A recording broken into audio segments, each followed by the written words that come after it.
House was about to produce its very first star.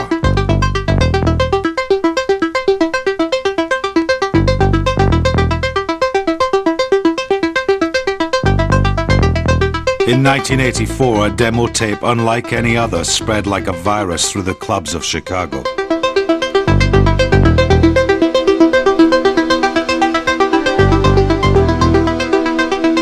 My friend had a copy of a copy of a copy of a copy of a copy of a copy. One guy would get a copy of a tape from Frankie, and it would be copied thousands of times all over the city. There was this one little sequence line, and it was just like a 3-note line that just repeated. But when that came on, everyone knew that was Your Love. I mean, the crowd, everybody, it was a big thing. Everybody was singing along with the song. Everybody in the whole crowd. And it was the shit. The track was bumping. It was the shit. Jamie was God to us. We had no idea he was like a kid in his bedroom making music. I thought Jamie was a millionaire in Europe somewhere. I didn't even know he was black.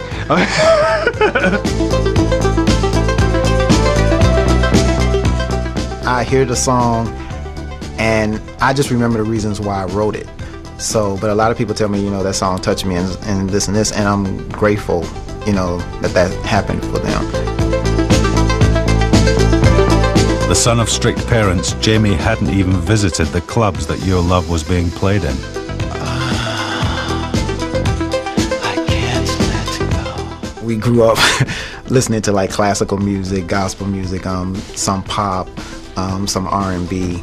So I was pretty well-rounded. It's just that it was only certain days you could play that music in the house, pretty much. I was in a relationship with a young lady by the name of Lisa Harris, and we were pretty serious. And it was the first relationship that I had that I felt was really real for me. I was always waiting, looking for that one individual person to feel like I have a connection with.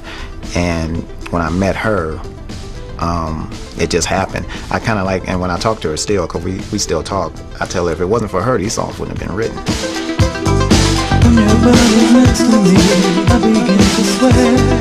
When we touch, I lose control. Now you know what's next.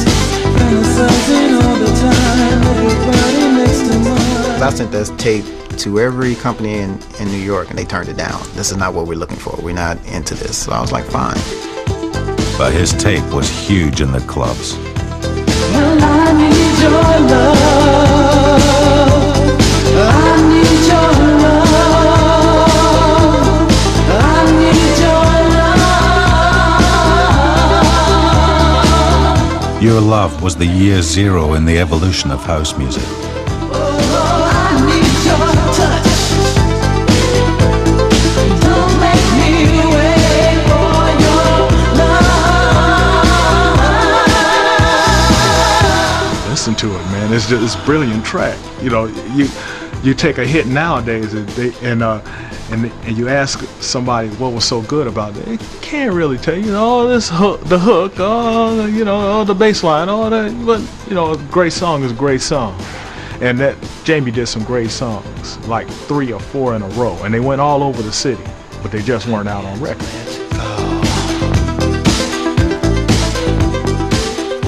I mean, I feel like it was a divine hand in it, because it was so many different variables. If I wasn't in this situation, I wouldn't have wrote the song. I wasn't going to ever take the tapes to Frankie, so my friend had to do it. If he never would have did it, none of this would be how it is now. I wouldn't even be sitting here talking to you right now. So it's a divine situation for me. I mean, it's still to this day totally hypnotic. The version of Your Love that got released was not the best one. It was the okay. One that was, the one that was released. It wasn't the best one, the original still isn't released. Which I still need to get a copy of that. Yeah, it's around. I got one. Okay. But it's just on tape, because it never was on record. No longer about recycling old disco, house was something new, something fresh. It just wasn't on vinyl until On and On.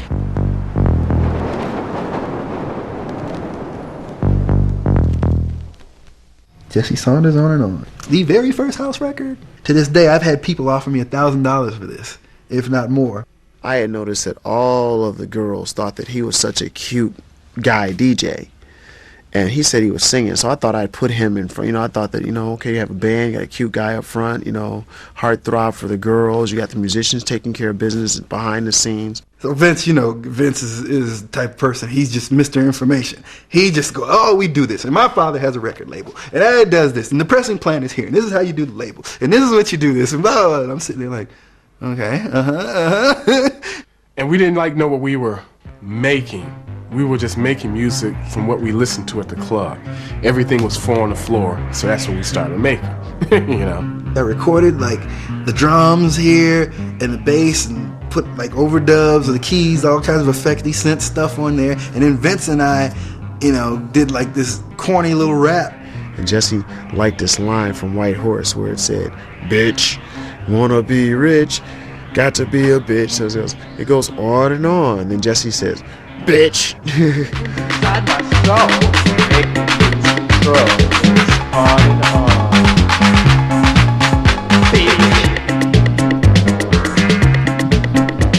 Just clapping to the beat. Jesse thinks it's me. It's on and on. Jesse and Vince got their tune into the clubs and onto the radio. By the time they turned up at Imports, etc., On and On was a must-have record. And they're like, "Where'd you get this record?" They're like, "We made it. It was us. We did it. We did this record." And the guy said, "Really? What do you mean?" I'm like, "Well, we made the record. It's our record. It's on our record company. See, that's my handwriting on the label." Vince wrote this. This was just a blank cover. He hand wrote this himself. He goes, "How many you got?"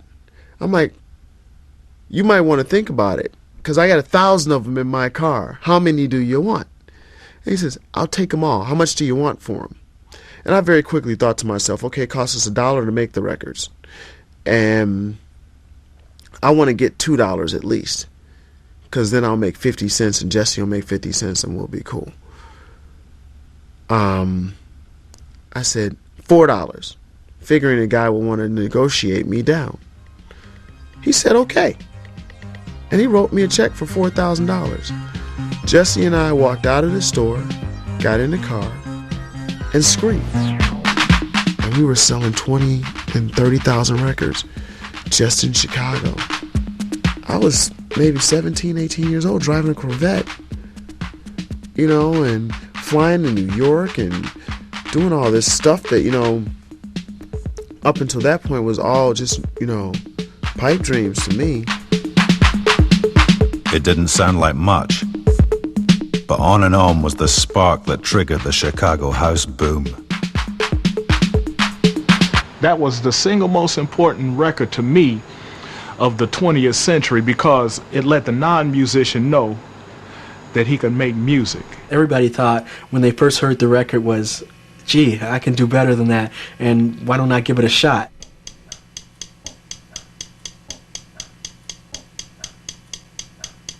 The first thing you have to do is you have to start off with a strong kick drum. And then you have to have a bass line. And from there, you build on it.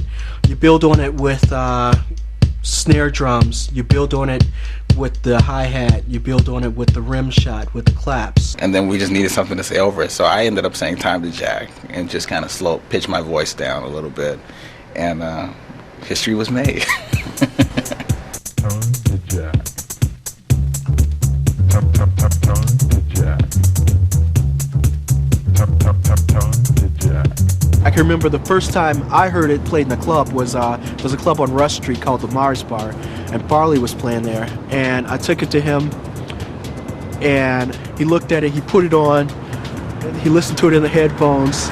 About 5 seconds later, he slammed the fader over, and you hear just this thump, boom, boom, boom, boom.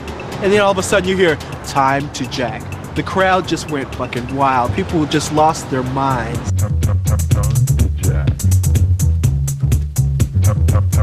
By 1985, every kid in Chicago with a drum machine was making house. For a time, Chicago house just took over. You couldn't go to a club and just not hear our music, and it was a great moment. Now it was about to take flight outside Chicago.